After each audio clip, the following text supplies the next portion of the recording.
मैं धन्यवाद करता हूं परमेश्वर का इस सुंदर समय का जो परमेश्वर ने मुझे दिया है।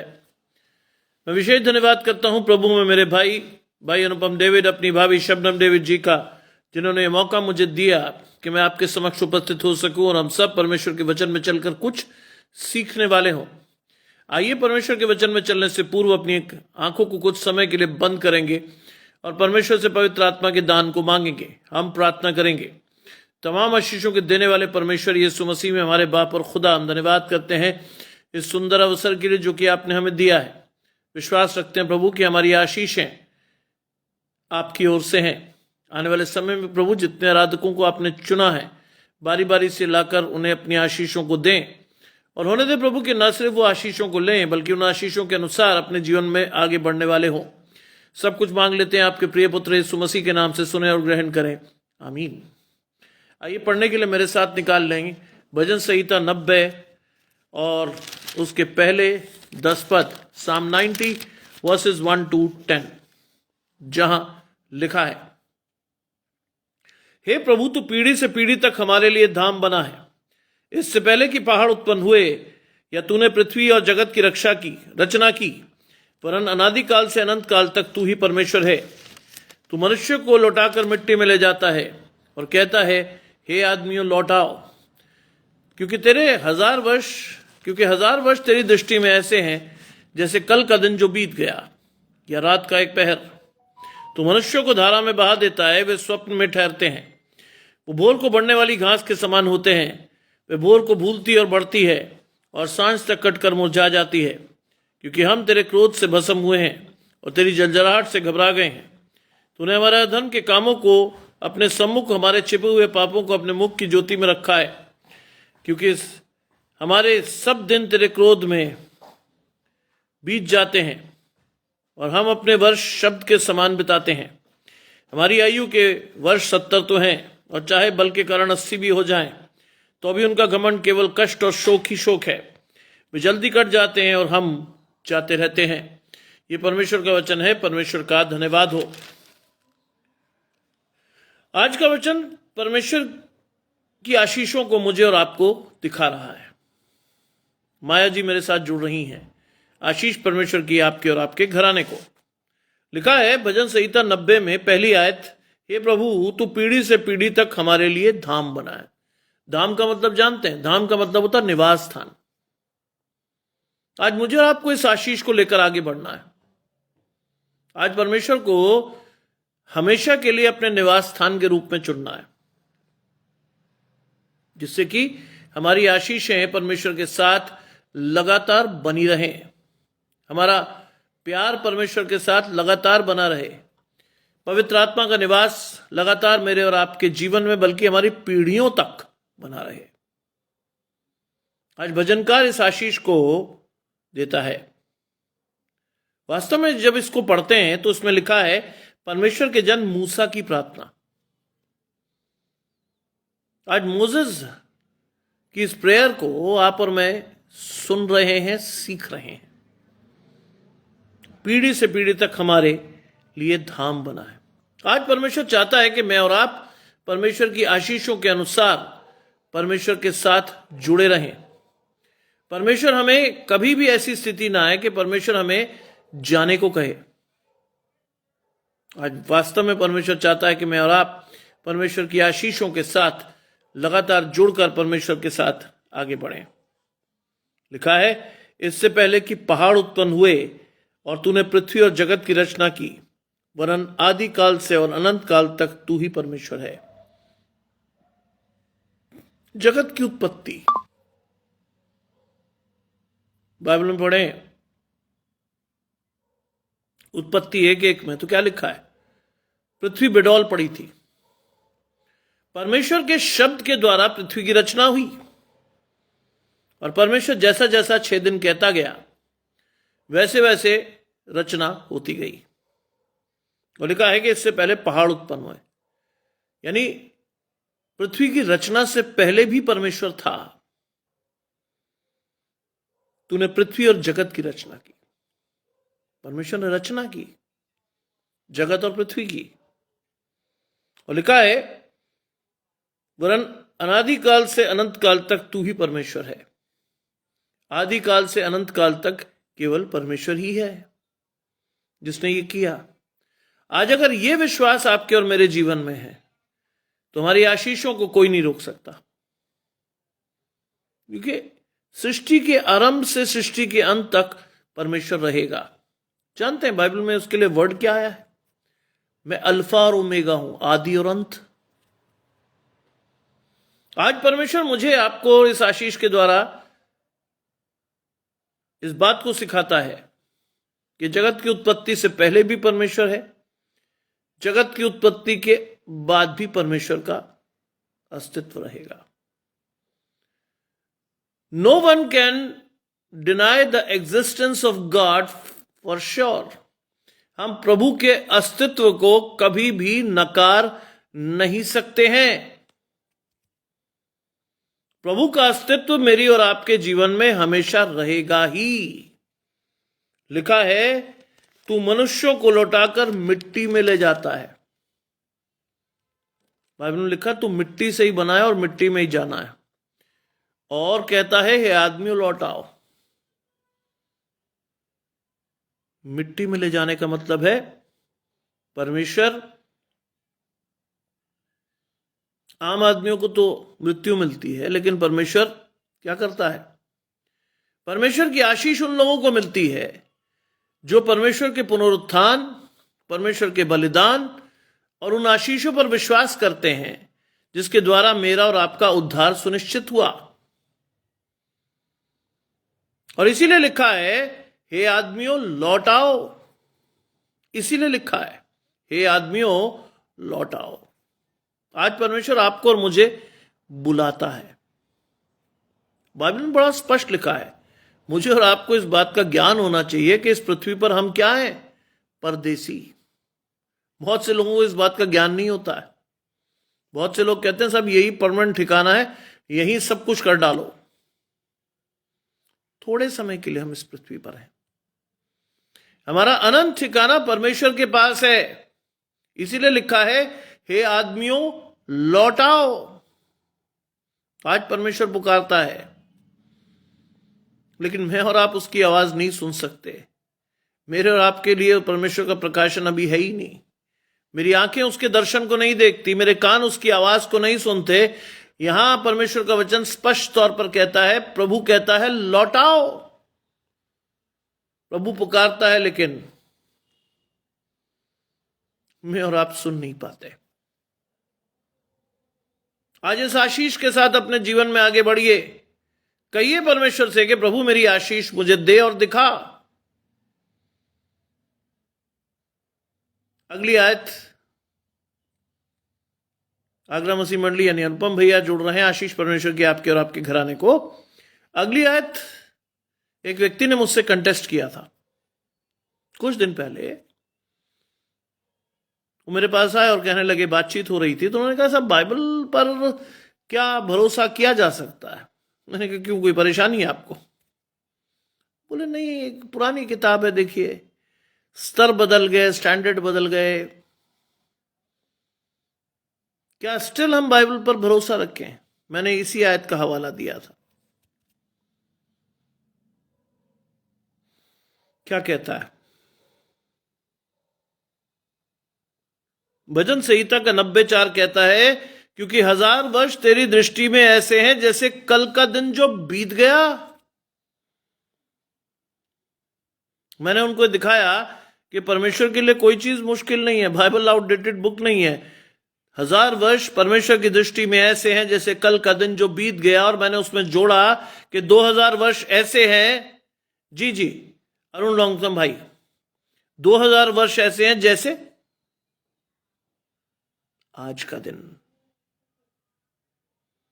अरुण भाई, आशीष परमेश्वर की आपके और आपके घराने को। 2000 वर्ष ऐसे हैं जैसे आज का दिन।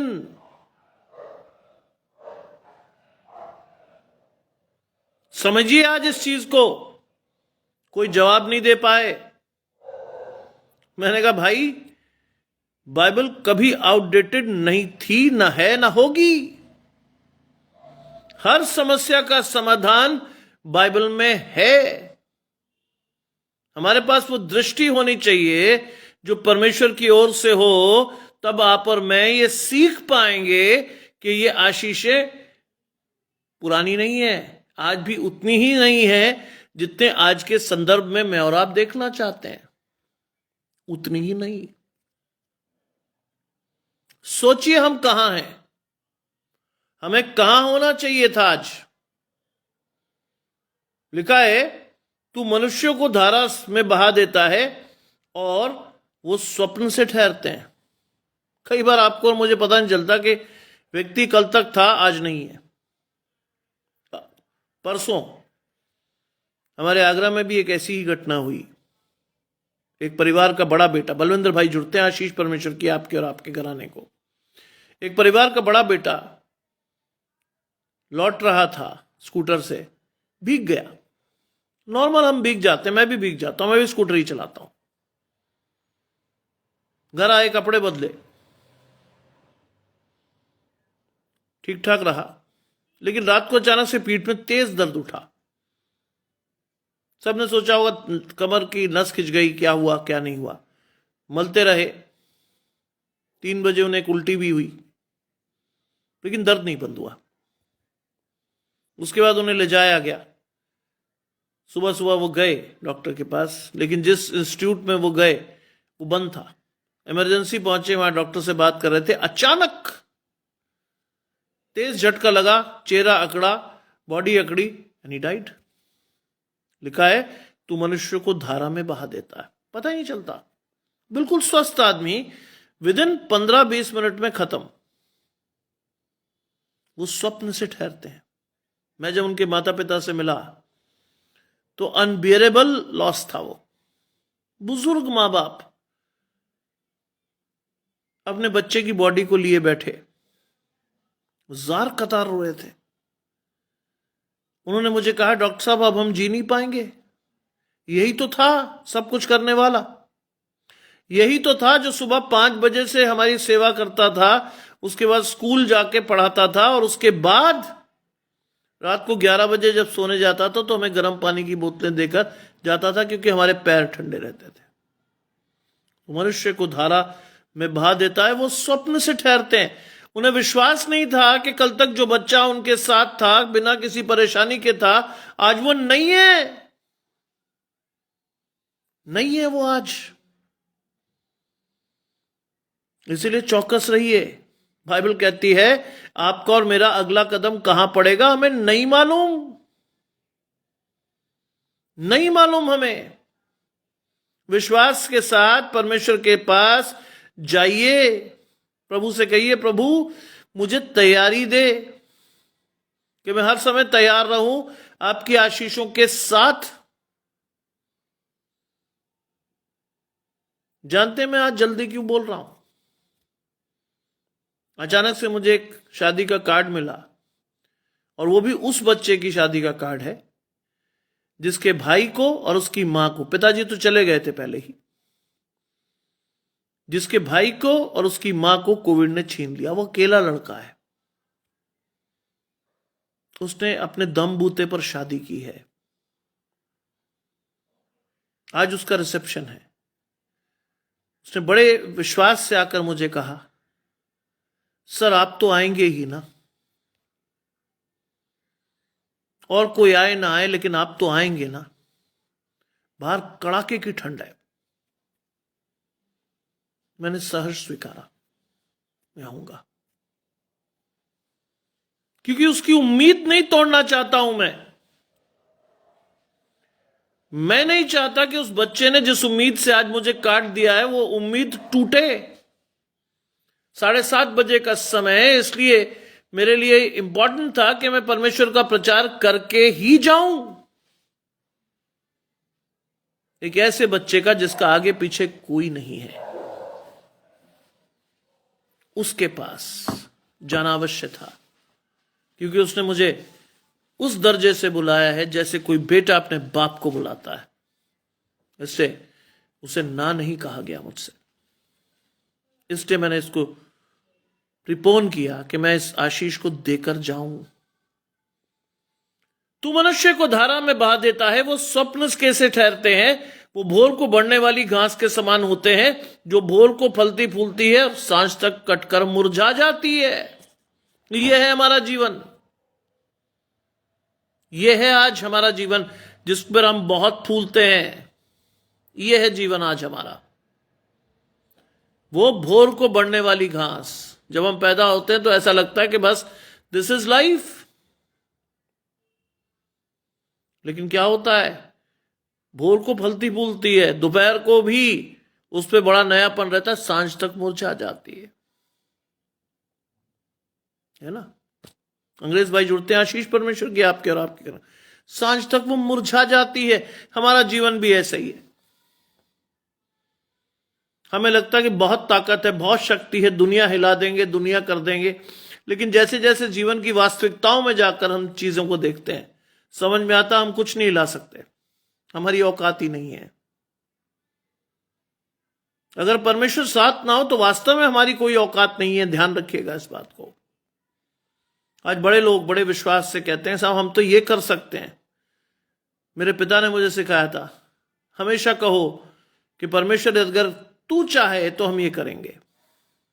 अगर परमेश्वर की सहमति नहीं है तो किसी भी गलत काम को कभी मत करिए, कोई काम ही मत करिए। बल्कि मैं तो कहता हूं सहमति परमेश्वर की लीजिए सबसे पहले, क्योंकि अगर परमेश्वर साथ है तो आप बड़े से बड़ा काम कर दोगे, लेकिन अगर परमेश्वर साथ नहीं है तो काम करके भी आप आशीष नहीं पाओगे।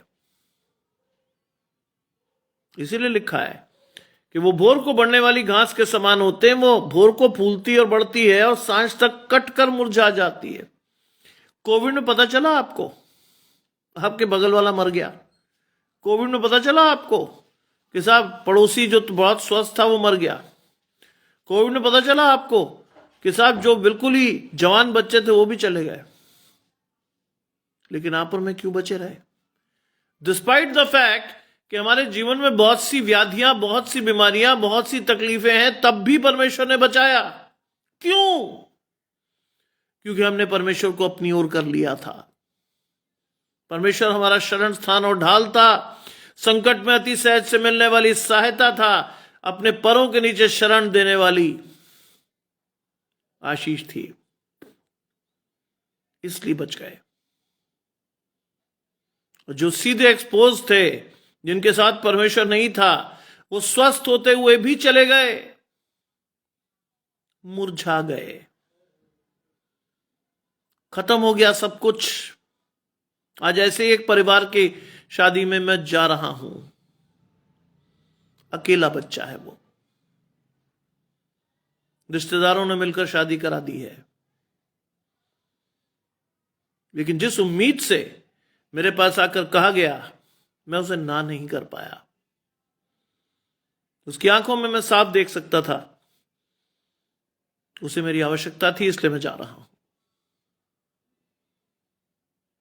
लिखा है क्योंकि हम तो तेरे क्रोध में भस्म हुए हैं और तेरी जलजलाहट से घबरा गए हैं। हम तो तेरे क्रोध में भस्म हुए हैं। कभी मौका ना आए, परमेश्वर से प्रार्थना में मांगिएगा कभी ये मौका ना आए आपके मेरे जीवन में। परमेश्वर के क्रोध से भस्म होने का मतलब दोबारा उठने का चांस नहीं होता है, खत्म हो जाते हैं आदमी। भस्म शब्द लिखा है, अंग्रेजी कहती पेरिश्ड, दोबारा चांस नहीं होता। परमेश्वर के क्रोध के आगे टिकने का चांस नहीं होता है। कितना जोर लगा लीजिएगा, नहीं मिलेगी आशीष परमेश्वर की आपको। जाइए परमेश्वर से पूछिए, प्रभु मुझे मेरी आशीष दे और दिखा। पूछिए आज परमेश्वर से, प्रभु मैं नहीं चाहता कि तेरे क्रोध से मैं भस्म हूं, मैं नहीं चाहता। लिखा है हम तो तेरे क्रोध से भस्म हुए और तेरी जलजलाहट से घबरा गए। ये दोनों चीजें आपके जीवन में ना आए, हमेशा परमेश्वर से कहिए, प्रभु नहीं, ये चीजें मुझे कभी मत दीजिएगा। हालांकि बाइबल कहती है परमेश्वर को प्रसन्न करना अनहोना है, लेकिन फिर भी मैं कहता हूं, बहुत स्पष्ट रूप से कहता हूं कि आपको और मुझे कभी भी परमेश्वर की आशीषों को डिनाई मत कीजिए। परमेश्वर के पास अधिकारी से जाकर वचन को पढ़कर अपनी आशीषों को लीजिए, क्योंकि दिन बुरे हैं। तरसेम भाई जुड़ते हैं, आशीष परमेश्वर की आपके और आपके घराने को। लिखा है, क्योंकि हमारे सब दिन तेरे क्रोध में बीत जाते हैं। परमेश्वर को रिस मत दिलाइए, बाइबल कहती है परमेश्वर को रिस मत दिलाइए, चढ़ाइए मत, बहुत महंगा पड़ता है। घराने के घराने खत्म हो जाते हैं। रिस मत दिलाइए, बाइबल में वर्ड लिखा है रिस, क्रोध मत दिलाइए।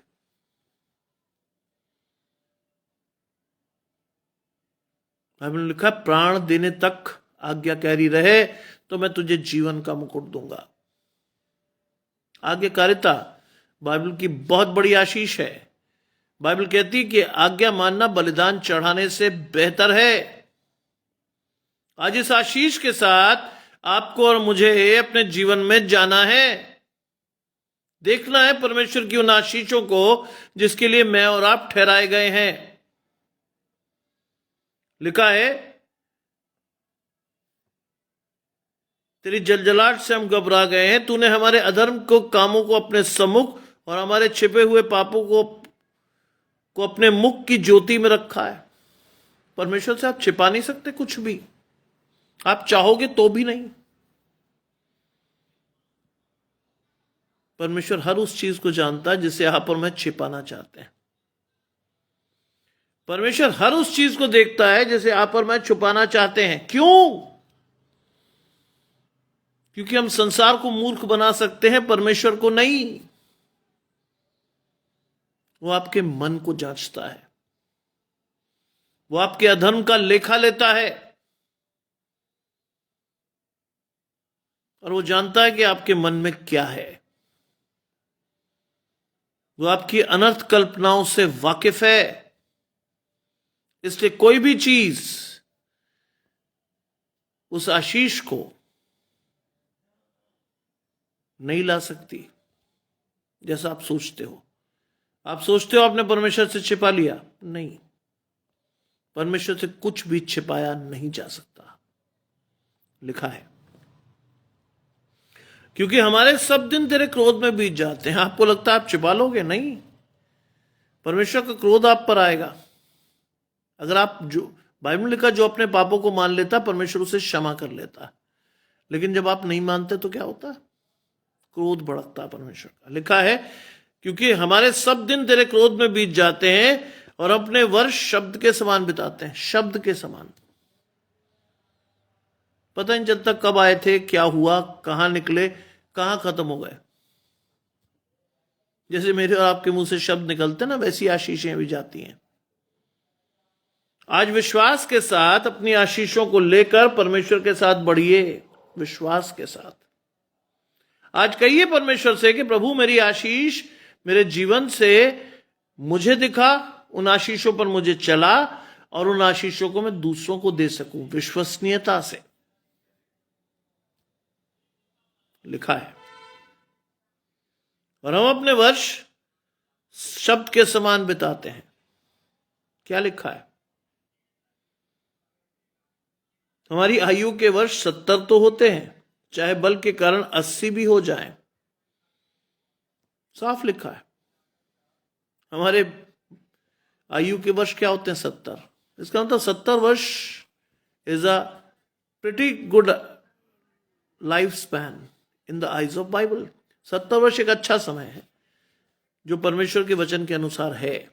और लिखा है चाहे बल के कारण 80 भी हो जाए, हम जोर लगाएं, ये करें वो करें, तो हम चाहे 80 वर्ष तक भी पहुंच जाएं तो क्या होगा? उनका घमंड केवल शोक और कष्ट ही होता है।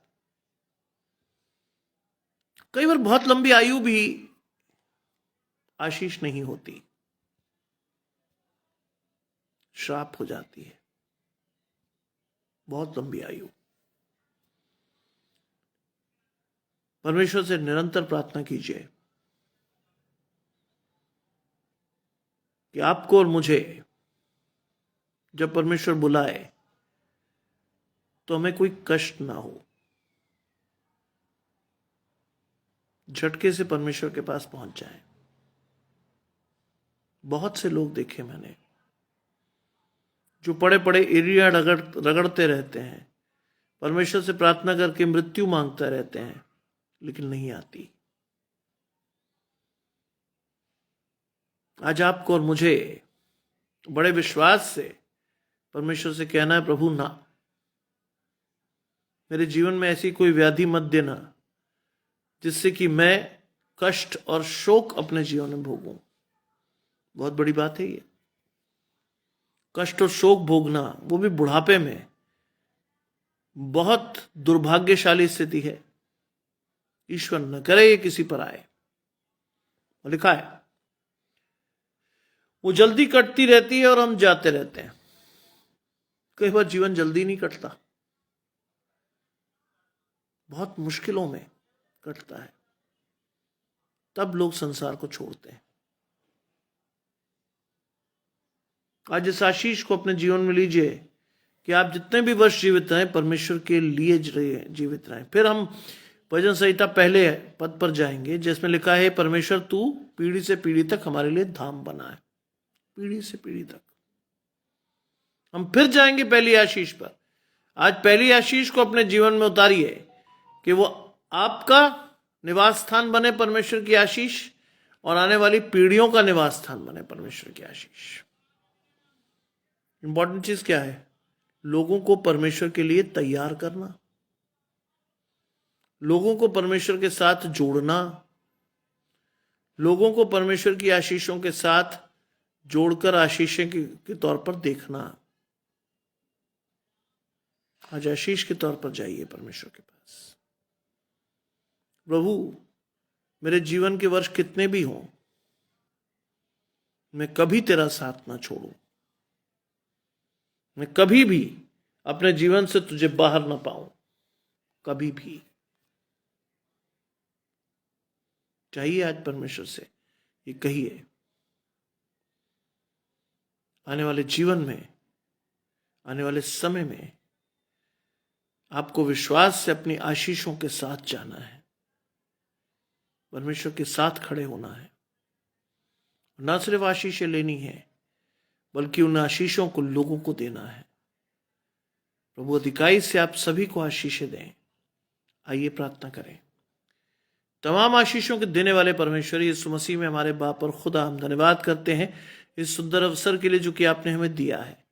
विश्वास करते हैं प्रभु कि हमारी आशीषें आपकी ओर से हों, और आने वाले समय में प्रभु हम में से हर एक जन आपकी आशीषों के साथ अपने जीवन में बढ़ने वाला हो।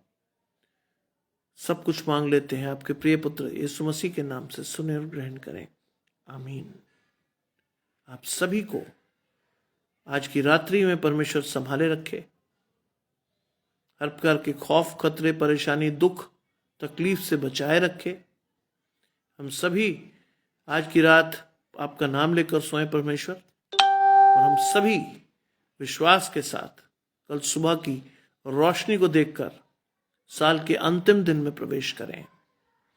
और कल सुबह 8 बजे फिर हम एक दूसरे से मिलकर खुश हों और इस बात का धन्यवाद करें कि प्रभु ने हमारी आशीषें एक बार फिर से बरकरार रखी।